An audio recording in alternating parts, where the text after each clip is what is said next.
जेव्हा 18च्या आत ह्या मुली ज्यावेळेला असतात तर त्यावेळेस त्यांना कुठंतरी प्रेमाच्या जाळ्यामध्ये अडकवण्याच्या बाबतीमधला पुढाकार काही लोकांनी घेतला जातो असा आमचा वारंवार संशय शंका ही आमची आहे.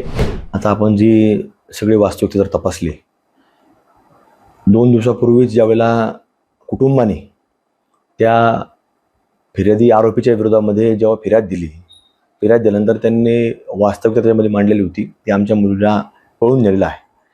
आणि आजही आपण जर त्या सगळ्या घटनाक्रमावर जर पाहिलं, त्या मुलीचा व्हिडिओ जर पाहिला तर त्या मुलीनेच व्हिडिओमध्ये तुम्ही सांगितलं तसं आता तुम्ही ज्या गोष्टीचा उल्लेख केला त्या मुलीचा व्हिडिओ आला, तर व्हिडिओ जर आपण बारकाईनं पाहिला त्या मुलीचं वय आता जवळपास पोलिसांच्या माहितीप्रमाणे 19 वर्ष त्या मुलीचं वय म्हणजे 18 पूर्ण आहे. आणि तिच्या व्हिडिओमध्ये तिने सांगितलेलं आहे की माझे 9 वर्षापासून त्या मुलाच्या समवेत माझे प्रेमाचे संबंध होते. म्हणजे याचा अर्थ 9 वर्षापूर्वी जर म्हटलं 19 वर्षाचं वय आज आहे तर मग तिचं वय झालं 10. म्हणजे यालाच आमचं जे म्हणणं आहे की जेव्हा 18च्या आत ह्या मुली ज्यावेळेला असतात तर त्यावेळेस त्यांना कुठंतरी प्रेमाच्या जाळ्यामध्ये अडकवण्याच्या बाबतीमधला पुढाकार काही लोकांनी घेतला जातो असा आमचा वारंवार संशय शंका ही आमची आहे.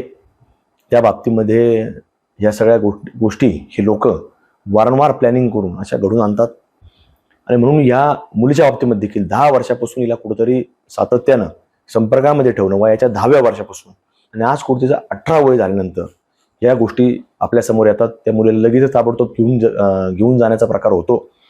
कशा प्रकारे घेतलं हे आपल्या सर्वांना महाराष्ट्राला माहिती आहे. महाराष्ट्राचे सगळं चित्र हे मीडियाच्या माध्यमातून सर्वांनी नजरेसमोर पाहिलेलं आहे.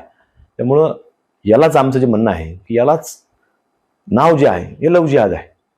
कारण की 18 पूर्ण असल्यापासूनच त्यांना टार्गेट करणं ही जे काय आहे हे संपूर्ण घटनाक्रम त्याच्याच पद्धतीत होतो. म्हणून याला लव जिहाद हे जे नाव आहे हे योग्यरित्या कुठेतरी आपल्याला समोर असताना पाहायला मिळतं.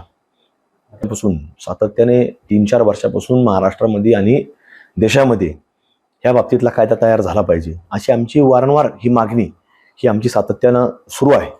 आणि आम्ही प्रयत्नशील आहोत की देशामध्ये, राज्यामध्ये, प्रत्येक राज्यामध्ये असे कायदे हे अंमलात आले पाहिजेत